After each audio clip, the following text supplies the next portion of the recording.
पर following bone marrow aspiration कर लिया साहब, bone marrow aspiration. The nurse note, आपने नोट भी कर लिया। The patient has fever 103 degree Fahrenheit आ गया भाई साहब, बुखार आ गया, इन्फेक्शन हो गया इसको। अरे बुखार आ गया, इन्फेक्शन हो गया कि नहीं हो गया? अरे यस और नो, हो गया।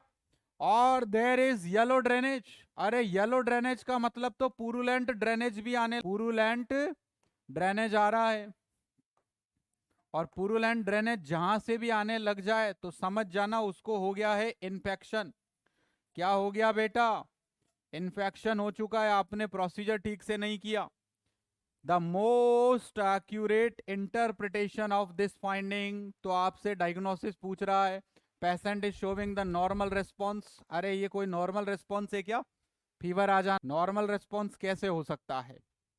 Patient has contaminated the site, site का कंटामिनेटेड साइट, लेकिन बात कंटामिनेशन से नहीं बनेगी, सिर्फ कंटामिनेशन नहीं है ये तो इन्फेक्शन बढ़ चुका है।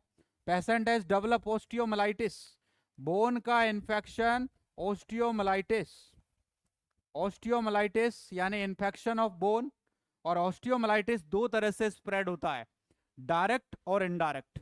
इनडायरेक्ट तब बोलते हैं जब ब्लड के थ्रू ये ऑस्टियोमलाइटिस फैलता है।